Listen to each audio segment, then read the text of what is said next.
চা বাগান শ্রমিকদের সাহায্যে এগিয়ে এলো relief and public welfare society Jalpaiguri শাখা।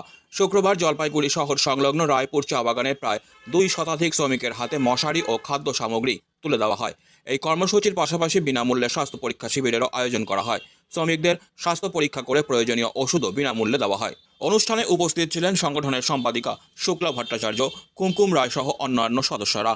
শুক্লা ভট্টাচার্য বলেন, এই ধরনের সামাজিক কাজে সকল মানুষের এগিয়ে আসা উচিত। চা বাগানের শ্রমিকরা বহু সমস্যার সম্মুখীন হন, তাদের পাশে দাঁড়ানো আমাদের দায়িত্ব। পাশাপাশি সরকারকেও তাদের কল্যাণে আরও গুরুত্ব দেওয়া উচিত।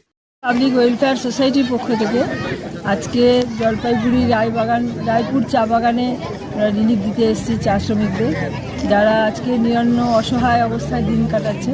সেই সমস্ত মানুষদের কাছে শুকনো খাদ্য সামগ্রী যেমন আলু, মুড়ি, চিড়ে, সয়াবিন, চিনি, ডাল ইত্যাদি দিচ্ছি। মশারি দিচ্ছি যে এই সমস্ত মানুষরা প্রায় জঙ্গলের মতো জায়গাতে থাকে, কিন্তু মশা এবং অন্যান্য জীবজন্তু আক্রমণের শিকার হয়, সাপটাপের শিকার হয়। তাহলে কিছুটা অন্তত মশারি দিয়ে তাদেরকে আটকানো যাবে, সেই মশারিটা দিচ্ছি। এবং পাশাপাশি আমরা এখানে যেহেতু চিকিৎসাটা এদের কাছে একটা বিলাসিতার জায়গায় পৌঁছে গেছে, চিকিৎসা ব্যবস্থা এত ব্যয়বহুল হয়ে গেছে, সেই জন্য সাময়িক কিছু চিকিৎসা দেওয়ার জন্য, পরিষেবা দেওয়ার জন্য আমরা মেডিকেল সার্ভিস সেন্টার এবং জুভেনিয়াল ডায়াবেটিস অ্যাসোসিয়েশনের পক্ষ থেকে আমরা এখানে এসেছি। তাদের বাচ্চাদের সুগার টেস্ট করানো হচ্ছে এবং সাধারণ মানুষদের কিছু মিনিমাম চিকিৎসা আমরা করানোর এবং ওষুধ দেওয়ার একটা পরিকল্পনা করেছি। কারণ আমরা মনে করি যে এই সমস্ত মানুষদের আজকে এগুলো নেওয়ার প্রয়োজন হতো না যদি প্রশাসনিকভাবে বা সরকারিভাবে তাদের কাছে সেই সাহায্যের হাত বাড়িয়ে দিত, তাহলে আজকে রিলিফ তাদের হাত থেকে নিতে হতো না।